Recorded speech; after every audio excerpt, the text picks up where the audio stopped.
Hi everyone, my name is Justin Odisho, and in this video, I'm going to show you how to create a handwritten text animation in Adobe After Effects.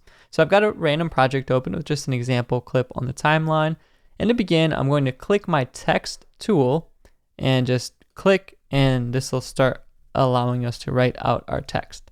So I can write something like happy and drag it over wherever I want. If we head over to the right hand side in the Align tab, you can center it with these buttons here or compose it how you want.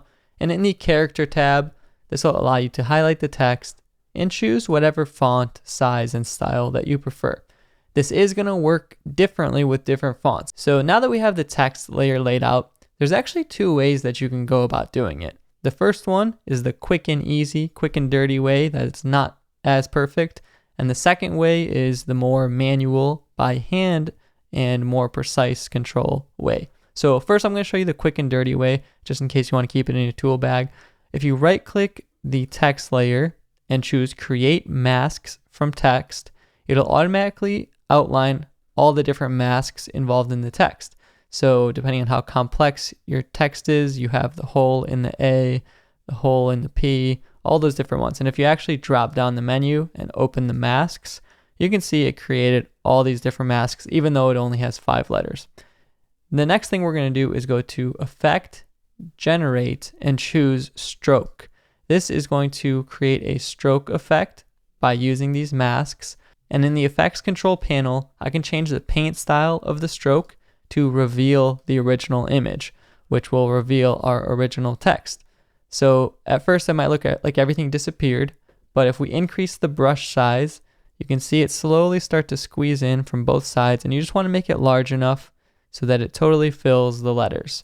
And you can see there's also a little bit of bleeding over into the next letter, which is why this way can get a little bit imperfect. But in order to make it animate, let's check all masks and not just the H, and we can choose stroke sequentially, so it goes from left to right.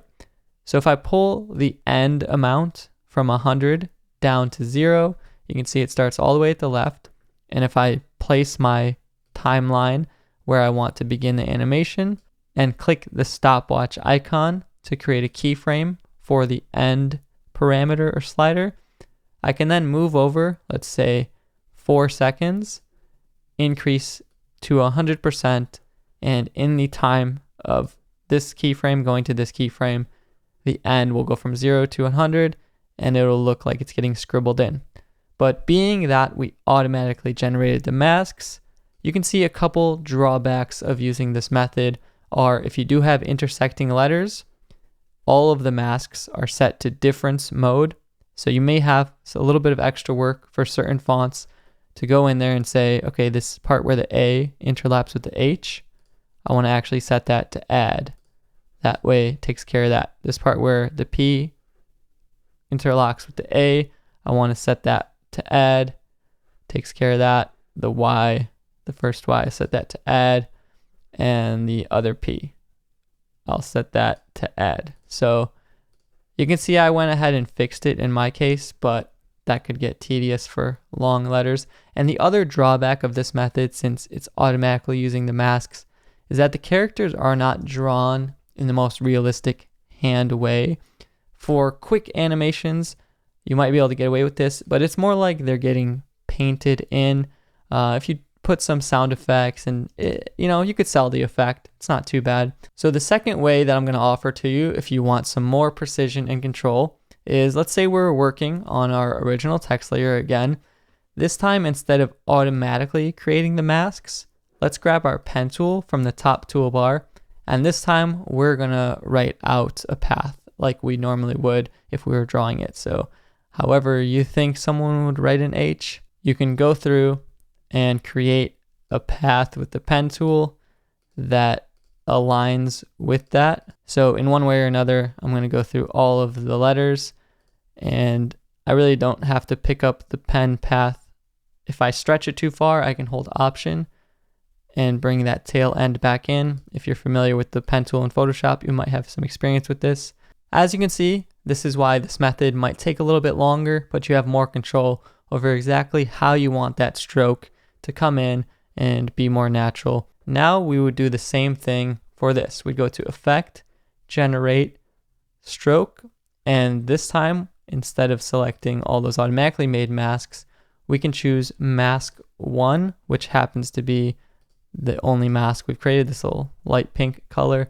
If you had more, you could select all masks and do the same exact process that we did before. So let me start at 1 second, make it reveal the original image. Just make sure the brush size is large enough to fill in the original characters completely, and then go from end to beginning, and it will draw through that path that we've given it exactly how we did. So if I click the stopwatch icon once again, start at 0, move over, let's say 4 seconds, and then click play, you could see it's getting written out how I wanted. One thing I'm going to do is actually increase the brush hardness because I don't want that feathering that's going on, and maybe lower the size a bit and see what happens. Because what happens for certain paths like this, if you draw over the H, it's inevitably going to fill in some other parts of that H. So your drawing will start to look more like a painting as usual. But again, that's all based on the font you choose and the precision you take with the effect. In pretty quick animations, this can easily be sold as a handwriting or scribbled up effect if you use the proper font, take your time with it a little bit, and maybe sell it by adding some sound design of a pencil scratching, etc. But those are two ways. One, that you can automatically create a mask from text, or create a path by hand and fill it with a stroke and animate it from 0 to 100%. If you guys enjoyed this video, definitely leave a like on it below. Let me know what you thought in the comments, and check out some of the other videos on my channel for more After Effects tutorials in the playlist. Subscribe if you're not already, and follow me on Instagram and Twitter to stay up to date with me. Thank you so much for watching, and I'll see you in the next one.